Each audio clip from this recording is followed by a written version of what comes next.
Hello, planet Earth. Welcome to my YouTube channel. We're at 90K. My BFF Jill 730. I'm Preston L. Young, wishing you warm salutations and congratulations as always. You've made your way to the Buffington Post.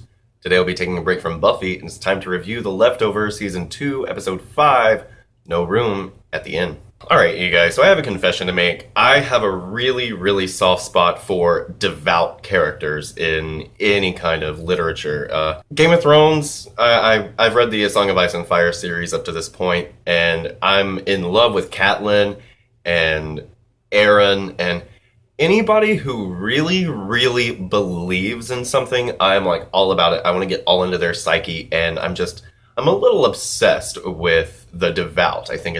I just think it's lovely. I love to see what people will do for what they believe in, and particularly in the Game of Thrones books, Catelyn, all of her thoughts are all about how she's going to kind of make her religion and her responsibilities work with her decisions, and stuff like that is really great. And so that's what I like about Matt. We saw in, what is it, 2 planes and a helicopter last year, or 2 boats and a helicopter?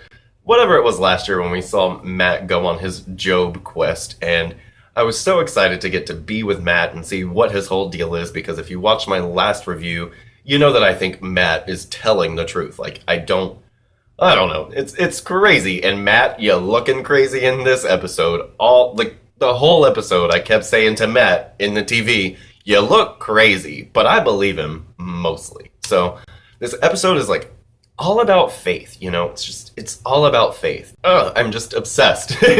Anyway, real quick, something I haven't really talked about in my reviews for season 2 are the new opening credits sequence. So I just want to say I like the opening credits. I think it really works, and everybody's been kind of talking about the change in the tone and the change in the song itself, and just how it seems to be trying to be in a more hopeful place as a series and as an opening. And I really got that hopeful feeling from season 1, and the opening it's really macabre and kind of a little too grandiose to some people, but both of them really work. And what I like about the new season 2 credits is not only do we see these people like vanishing, but it's all about like what season 2 was about. It's about the place where they vanish. It's all about the geography, because the people aren't just gone. The whole space where they were is gone, and it's changed forever. Like, you'll see like a galaxy or clouds or just something that shouldn't be there where that person was there before. It's not just them that's gone. It's something to do with the space that they're in, which is what I'm really liking about Miracle and this whole season, and the whole Nora's house being a place where so many departures happen at once. Just really lovely. I love the new opening sequence, and I've got no complaints about it. So with no further ado, let's jump into my review for The Leftovers Season 2, Episode 5, No Room at the Inn. 'Cause I gotta have faith. I gotta have faith. Because I got to have faith. So the music throughout this episode was on point. We had so much good music, from the opening with the most depressing routine ever, right? We see Matt, he's taking care of Mary every day, and we find out later that he's been repeating this whole routine every single day because he thinks, just like the woman in the wedding dress and the guy with the goat, that this is somehow going to bring Mary back the way that she came back the first day when they did all of these things. We also learn that Matt had come to visit the Reverend that we met in episode 1 just for a week, and he ended up staying there for the past 3 months. So that was also really neat to learn. Matt has gotten so frustrated after, 3 or 4 days of this routine that we see, and he kind of grabs Mary and he says, look at me, look at me, look at me. And you can tell he's really angry. He's frustrated with God and himself and his own sanity. And at the same time, it never really seems that Matt questions his own sanity. That's what I like about Matt. He is a believer. And what I really like about this episode is where Matt places his faith. He's a man of God, he's a man of God, he's a man of God, but God kind of takes a back seat to Miracle in this episode. And when we get to the part where he and Mary are trying to get out of the camp later on, and he says, I'll find us a way. And then he realizes what he said, and he puts it up to God, and he says, He'll show us a way. Right, Matt? You were forgetting what's important. God should be your guy, not the town, not the wristband. God. Like, you're supposed to be a man of God. That's what you told old Brett Butler, so come on, be a man of God. And this episode, man, Jesus. So Matt is so frustrated with everything that's going on, or not going on, with Mary, that he is going to go to Austin and have some tests run, get her in the CAT scan or the MRI or whatever they're doing, and see if her brain activity has gotten any better. This is what they do when they get to the bridge, and what Matt says about the bridge, with being able to afford a bigger bridge at this point, and then he says, speaking for Mary, oh, it would take away from the town's authenticity. And that is a really neat thing. He knows that this whole place is just like a theme park. It's a sideshow attraction. It is this place that is trying to keep up authenticity. So I liked that a lot. It was a good line. Matt, they go to the hospital and they're getting ready to send Mary into the MRI, and the nurse asks Matt, will she feel it? And he says, I don't know. And I love that. I love it. There are just things that you don't know and you can't understand. And for people of faith, that is hard, I would imagine. It's crazy to have so much faith and not see the results. We'll get there, though. We're going there. We're headed there. So then, holy shit, Matt, who called him? His phone had the funniest ringtone, by the way. Hallelujah. And then he drops his phone in the toilet. I don't know. I didn't see who was trying to call him, but I wonder if that's important. Holy shit, Mary's pregnant. Apparently they tried to get pregnant for 10 years, and all of a sudden, she supposedly woke up and was lucid, and she and he, and, they made a baby. So Mary's pregnant. What the heck? So the doctor in there is talking to, or I don't know if he was a doctor. Anyway, the guy who was like, you need to sign these forms because, yada, yada, yada. We put this dye in her and all this stuff. You didn't tell us she was pregnant. And he talks about consent and how if she can't consent to take this test, she can't consent to anything. And he's basically pointing at Matt and calling him a rapist. And then he says, no, she was awake when it happened. She was awake. And I was like, Matt, you look crazy. Stop while you're, not even ahead, but just stop because you look like a crazy person. So, you know what you shouldn't do on The Leftovers? Pull over on the side of the road and try and help somebody. I saw this coming. And those wristbands are valuable, okay? They hold value. People are putting their faith in these wristbands. This man is so desperate to get himself and his son into the miracle that, he literally breaks Matt's wrist to get his wristband off because these are what we're putting our value and our trust and our faith in. And it's fucked up because Matt is doing the same thing. He doesn't realize it, but he really is putting all of his eggs in the miracle basket. And I'm not going to say that miracle isn't special. I do believe it's special. But, you've got to draw a line somewhere, Matt. Are you a man of God or are you a man of Jarden? You feel me? Yep. The whole thing with the son and the dad, it's like, what do they need to get in for? But they're just like everybody else in the camp and in the town. They just need to get in because it is a place where faith is abundant, and yet nobody really knows what to put their faith in once they get there. This place, sure, it's special, it's a place, but just like with everything in The Leftovers, we don't know what meaning to really ascribe to its specialness. You're supposed to see the meaning in however you take it in The Leftovers, and so far we don't have any reason other than Matt's to believe that this place really is special. So he's really our only guy, and he's looking crazy in this episode. Okay, so Matt thinks he is being told by Mary to get us back in because he won't make it out here, or he won't last out here. So if this is how she appeared to him the first time, when he had been, hit over the back of the head, it's raising some questions. But at the same time, I don't know, man. It's crazy. Did all of this happen? Did she really say this? Or did he kind of like wacky, wonktified speak to her spirit or some shit? I don't know. But this show. Now, this is really the part about this episode that I don't like is you're in a show and you know that you've got these supernatural elements and it just seems like they're fucking with us. You know what I mean? Like, don't fuck with me. So they're going through the camp trying to get back into Miracle after they walk 5 or so miles to try and get back in. And there's this guy who comes up and he says, "Oh, I know a back door, a shortcut to get you into Miracle." And so this guy, we're ignoring you. And so then Matt goes and talks to this guy and he convinces him that, "Hey, we live here, let me in." And he sends him off to the visitor center and Matt says, "Oh, God bless you." And the guy says he does every day. And you know what? Somebody said that to me a few weeks ago. And I was just like, oh my God, shut up, stop anthropomorphizing God.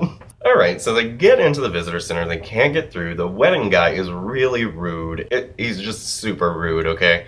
And you don't go making fun of people who are in like a vegetative state. So I get Matt grabbing his papers and being like, "You're a fucking asshole." And so then this whole sponsor situation, you have to have been there for 6 months for somebody to sponsor you and get you a fancy new wristband. These wristbands, man, what the fuck? And then, okay, so in the visitor center, like in the waiting room area, we get this man saying he will die, like if you don't get her back in, like he will die. And Matt's like, "What?" And he says, "Yeah," she says he'll die. And he's like, "Who are you talking about?" And the dude is just like, "Meh." So what the fuck is up with this? Like, this is the only thing that really makes me think Matt ain't crazy for sure. Because, okay, everything else I could have given you Matt was crazy, but this guy, he don't know Matt from Buddha, and I doubt he knows that Mary's pregnant and all this good stuff. So there's something super duper weird going on, in case you haven't noticed, on the leftovers. All right, so Kevin shows up with John, and John, he releases Matt, and he gets a really funny line. He's like, "This man's a preacher. What are you afraid he's gonna baptize you?"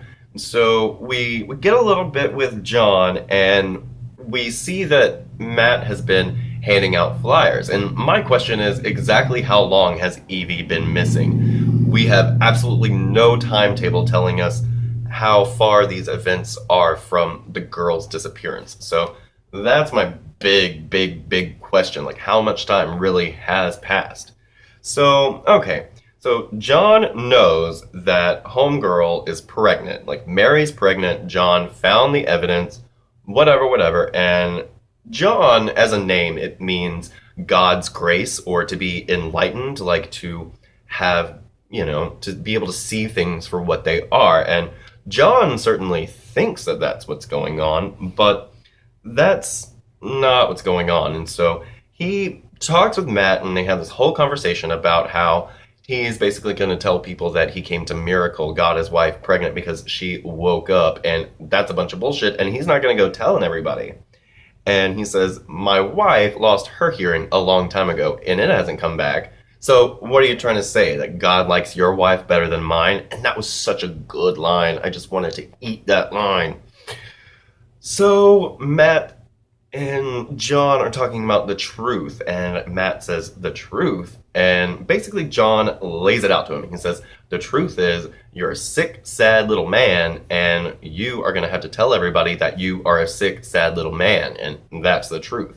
Matt wants to know what happened to you, because you seem fucking angry at this town. So then he gets some money from Kevin as they're kicking him out, and he goes to the camp.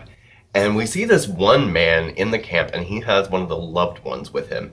And everybody in the camp, it's all like hedonistic and every man for himself. And the people inside the camp are just as crazy as everybody else, like everywhere in this leftovers world, to like the nth degree. We have Matt, and he's wheeling Mary around the camp, and he sees this man being, held up in the stocks. Matt is looking like, what is this man in the stocks for? And this woman says, "Do you want to set him free? Well, then take his place." And oh, he doesn't want to take his place. And isn't that what this is all about? So the music in this episode was just great. Like, all the music was really lovely, except for, we'll get there. But yeah, I really enjoyed the music just the whole time.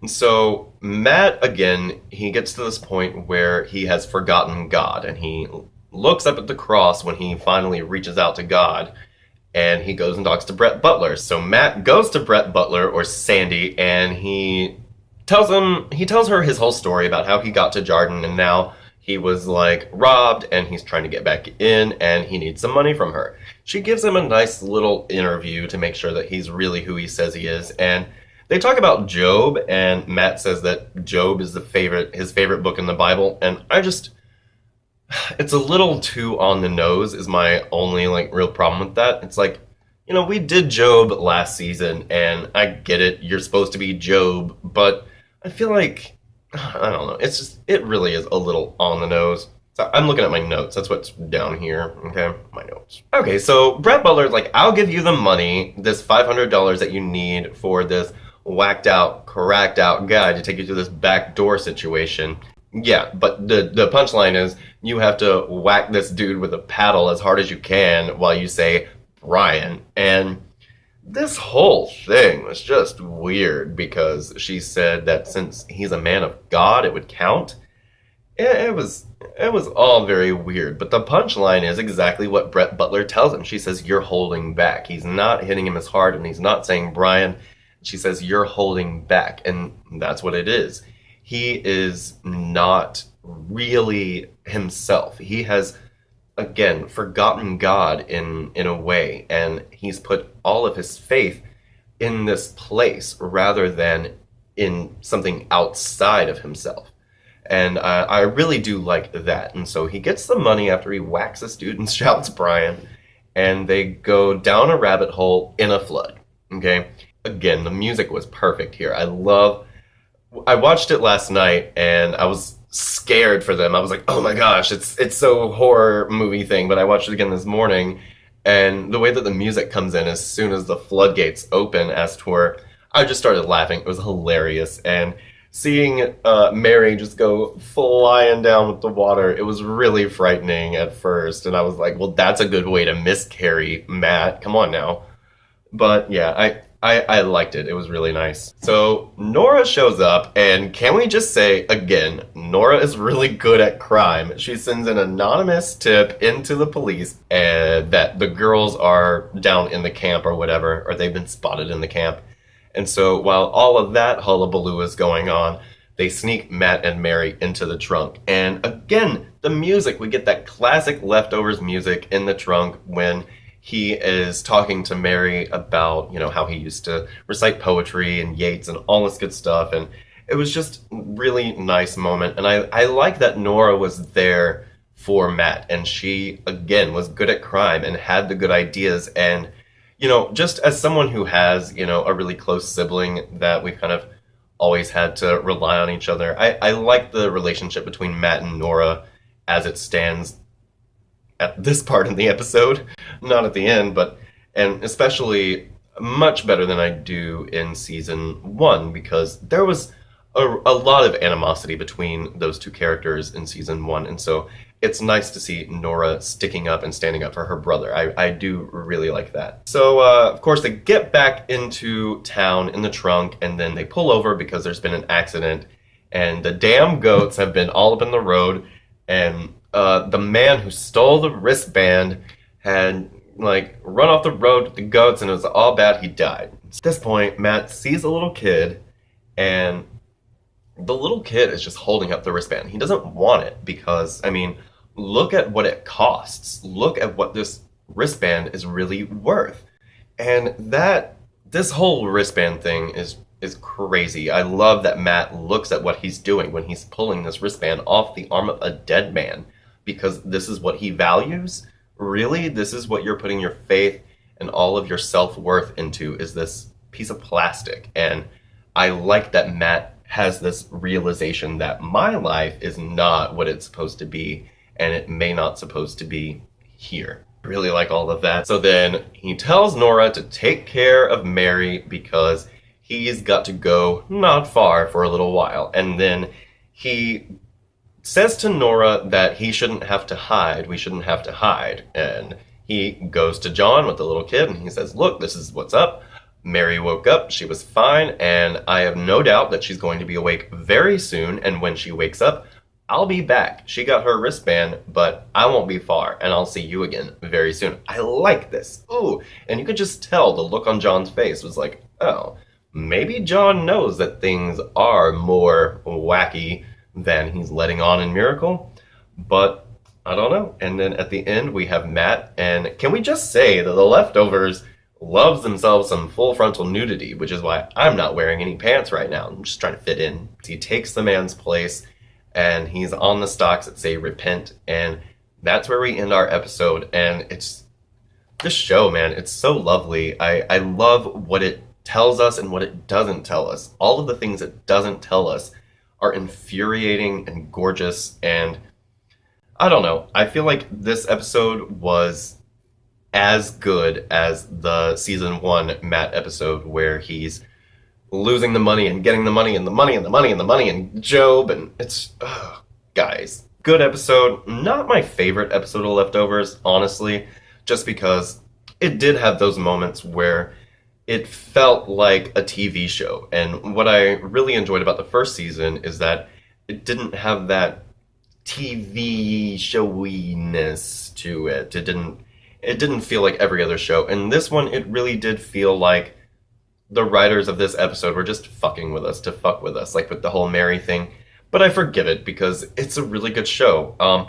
The other thing that kind of irked me was, okay, one of my favorite songs is Laughing With by Regina Spektor, and I love what she has to say about God and how we take God for granted and then we, don't see God at work and the awful things that are going on, but it's true, and I love that song, but again, with the Job thing, I felt like the song was a little on the nose, and it went into kind of like WB drama territory, but I'll forgive it because it's a good song, and it really did kind of incorporate what it is that Matt is going through with his struggles with faith and his struggles with just reality, dude. Like, get yourself together. Is Matt crazy?